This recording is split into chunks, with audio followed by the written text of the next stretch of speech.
Welcome to the Apotheosis of You, the show that empowers entrepreneurs by bridging the gap between knowledge and action. We're your hosts, Sal and Saida, and on today's video, we're going to talk about step number 1 of Tai Lopez's 67 steps. Now, Tai Lopez has been a mentor that we've learned a great deal from, and so when we saw that he came out with 67 steps that he has collected over all of the knowledge that he's accumulated over all the books that he's read, it's something that we found very valuable because he basically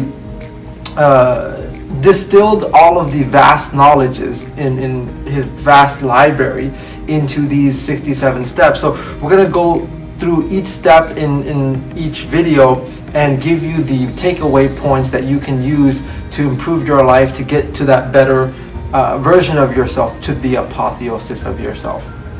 So we took some notes and we're going to be reviewing those notes, covering the topics that we found most interesting. He opens by mentioning the fact that it's something that people should invest in, is that sort of knowledge and information, and there is a price to his 67 steps, but regardless of what the price is, some people choose not to get it because they don't see the value, and they may spend that money on things that he calls RRD.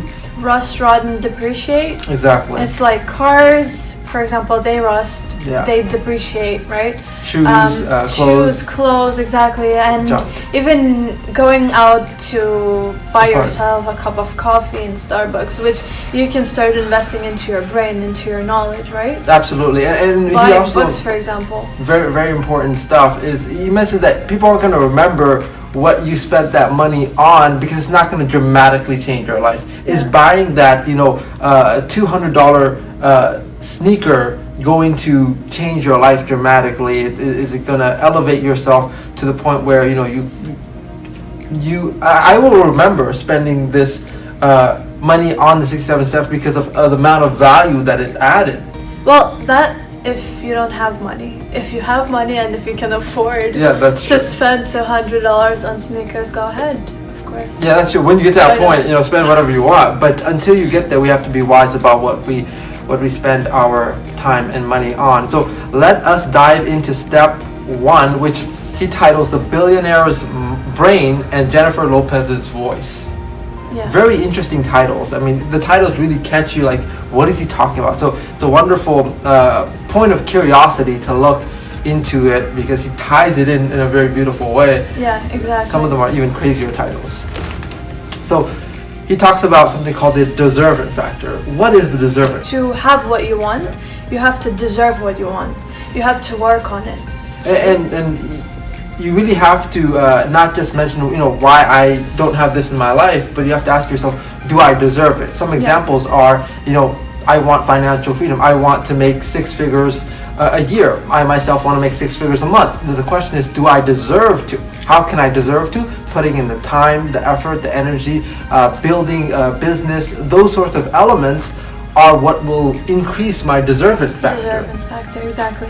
If you want to be healthy, well, ask yourself, do you deserve to be healthy? I know it's a weird phraseology of asking yourself, do you deserve to be healthy? Yeah, but do you eat junk food or do you eat healthy food? If you eat healthy food and if you work out, then you deserve to have a nice body. But if not, then why would... there's this thing that I wrote down here. Mm-hmm. It says... Sorry. But some of the other things that you may or may not deserve: good friends, a lover, having 6-pack abs, being a millionaire, the cars, the life that you want, a loving family. Those things require effort, energy, dedication. So you can deserve all those things if you increase your deserving factor. So Charles Munger, he said that to get what you want, you have to deserve what you want. The world is not a crazy yet place to reward a bunch of undeserving people. I really like that quote. Harsh and truth. It stuck with me until now, ever since I saw that episode number 1. We were just talking about doctors, surgeons, and McDonald's workers. Yeah, people that flip burgers, of course they don't deserve having the kind of income or the status. Exactly. There's a wonderful tie-in that he mentions in a way where, right here, money represents the amount of value you add to society. Working at McDonald's versus being a surgeon, the McDonald worker adds a certain amount of value to society. It feeds the people that are in the lines. Yeah, but they could be replaced by robots. Right, for example, they're more easily right? replaceable. And what a surgeon does, it adds more value, gives someone a greater level of health, or returns their functionalities to them. Something I want to touch upon is the fact that one way to gauge your deservant factor is by using an analogy that Warren Buffett, or a case scenario that Warren Buffett presents, which is, if you could go back in time and go back to your high school, and you could pick one person from your class that you would receive 10% of their net worth throughout their entire lives, on what factors would you make your decision? Would you pick the smartest person? What other characteristics did he mention? The smartest, the prettiest girl, the one that the prettiest guy, or the athlete, exactly. So, who would you pick, or the valedictorian? Yeah, and also I mean, the thing is, school assesses us by GPAs and grades and whatnot, but ultimately you see that there's a quote that wasn't mentioned anywhere here, but I found to be very true. It says that the A workers, the people that got A's in school, end up working for people that got C's in school. Like Gary Vaynerchuk got D's and F's, right. And now he has employees that are A students, and the B students ends up wearing the hats, meaning like working at jobs where you need to put on hats, like restaurants and stuff like that. So it touches upon. It is. Ty's not here to give you things that you want to hear. It's very, very harsh truths, and he also talks about the fact that we are the end result of the decisions that we make, and thus where we are right now is exactly what we deserve. Again, another very, very harsh truth is if you look at your life right now, it's the result of the decisions that we've made to that point. And so if it feels unfair, then it's your fault. Ooh, I couldn't say those words, but yeah, she's got the courage to say the truth, which it really is in your control, and that's what she means by it's your fault. Because there was shirts that we saw when we went to the 10X conference where it says everything is my fault. Yeah. And that's it sounds bad, but it's a very empowering statement. Yeah, back then I didn't really understand what that meant. Actually, I was like, why is he wearing that shirt? Yeah. What does that mean? Everything. Do you understand now? Well, now, yeah, I do. Yeah. So that's essentially saying, if, for example, if you feel that something is not your fault, right? Let's say your boss gets upset, or you feel like something, you're angry at something that you don't feel like is your fault. Well, until we take responsibility and say, okay, you know what, that was my fault, or I take full responsibility, then we don't yet have the control to change it. So until you accept full responsibility, you can't control it, because then you say you're at the mercy of how others feel or what others decide for you, until you say that I carry that responsibility, I can make the situation better. It's a total result of decisions that I made, actions that I put in. In that way, it gives you the power to also accept the reality of where you are, and then begin to change it to a better situation. And then he also talks about the J-Lo voice part, which is interesting tie-in. What'd you get from that? Well, he and everybody else knows too that she doesn't have the best voice. She's not the greatest, but she's a great performer. She knows how to entertain people. That's why she deserves to be where she is now. Right? What do you think? Exactly. The thing is, she has some above average skills in certain areas. Right. But when you combine all that together, her singing talents, her performing talents, her business acumen, because being an artist also requires intelligent business making decisions. When you combine that together and get that package, she's world class. So she's not just standing on one vertical. That's a saying that we might not be super talented in one specific area, but we might be just slightly above average. But if you combine that with great marketing, if you combine that with networking, if you combine that with working on your craft, then you can beat raw talent. That's true. So that's what I got. I wrote down, bundle your gifts and talents and other skills to make yourself remarkable. Okay, yeah, I like that. So it's not just one element. I also wrote, her voice isn't a 10, but she is worth the whole package of being a dancer and being a performer.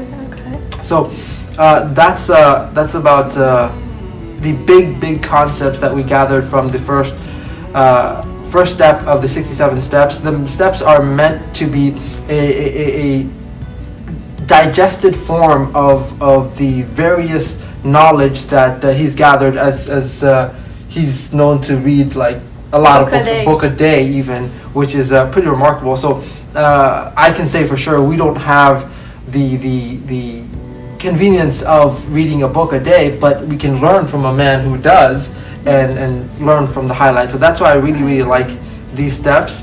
Some questions that he leaves us with to ponder about ourselves. The questions are, what do you plan to do to start deserving more from life in health, wealth, and happiness? So, for example, let's talk about health. Health is something that gets pushed to the side as we focus on money, but there is a way to tie the two in, and we can actually deserve good health and wealth at the same time. In order to do that, just like we put a hula hoop over there, and we have a little golf course, a jump rope even. And a jump rope. So we can tie the two together, working here and then, having a 5 or 10 minute break and going hula hooping. Do you want to show how you hula hoop? No, I still need a lot more practice. You can tie that in. You can also make decisions to eat healthier, choose wiser food. And that way you actually deserve better health. So it's something that doesn't magically happen. It doesn't happen accidentally. It happens consciously in making those decisions. In terms of wealth, we all have avenues that we can put in more effort or more energy to get more return, whether it be putting in more hours or putting in more effort in making ourselves recognizable and branding ourselves in marketing. Most of our audiences are doing something online. That's why they're trying to develop themselves. They have that entrepreneurial spirit. So you have some avenues of that you're looking into of earning income that's outside of the traditional trading your time for money for a fixed rate. So you can learn skills to deserve more traffic, to deserve more conversions, deserve more product sales and even customers. Tapping into the world's billionaires' brains. For example, Richard Branson, he wrote a book. You can, even though you can't meet him in person, you can read his book, so you can understand where he came from and what struggles he has gone through, so you don't make the same mistakes even, right? Absolutely. And those tapping into those resources is what will increase your deserving factor. Or Sam Walton, we're reading his book right now, and he's the founder of Walmart. And that's going to be a fun one to cover, because I have some very interesting things that I learned about him. Very incredible man. Yeah, he is. He's been going through a lot of struggles at first.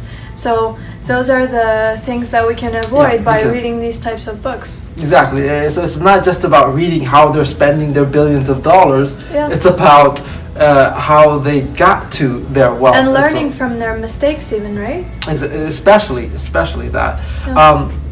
Question number 2 is, rating yourself on a scale of 1 to 10, what is your deserving factor? How much do you feel like you're putting in the effort? And one way to assess this is back to that high school analogy, is who would you pick in your classmates, and actually pause to think about people you remember. You know, the smartest kid, the funniest kid, the most creative kid. Also, Tai gives his opinion about how he would pick. Right. Oh, do you remember what that was? Yeah. He says that he would pick the most aware person, the one that is noticing every little detail. Yep. Those are the ones that you can bet on. But most importantly, would you bet on yourself? Absolutely. I mean, well, hopefully Would you bet on yourself? Me, I was an overly confident person, so for me, definitely yes. But that's because that's how it is in America. Everybody is really confident and think they're the best. Because I think it's the millennial. Oh my gosh! Don't even go there. Don't even go there. No, I was a quiet kid, but I had a lot of internal confidence in myself. So I mean, I can't speak for everyone, but I know in me, like I wanted to be a doctor. I wanted to be an anesthesiologist. So I had to have that sort of bravado within myself, if not outwardly. So very important is the awareness element, because as she mentioned, being aware, you can see the changes that's happening, and you can and that's actually a very smart way, because the most intelligent person might just be really good at reading books and taking tests, right, but not executing the actions. You know, they might be just great at memorization. That doesn't make someone successful. So the awareness one, actually, I that makes a lot of sense to me, because as Gary Vee is someone that's very aware. He can see trends. He can see where society's moving. Yeah, see trends and then catch them too. Yeah. Right? That's the awareness stuff. See the changes. So I can see why that would be the smart thing to do. The person that observes the details, that notices things that other people miss, and try to ignite that in yourself. Is see the things that others aren't seeing or overlooking, or ask the questions that people don't ask. And so in that way you can become someone that is now on the edge of change. And you know, as I mentioned, that if you want to create wealth, you don't go where the world is right now, but you go where the world is headed towards and meet the world there. So that's like, remember Naveen John?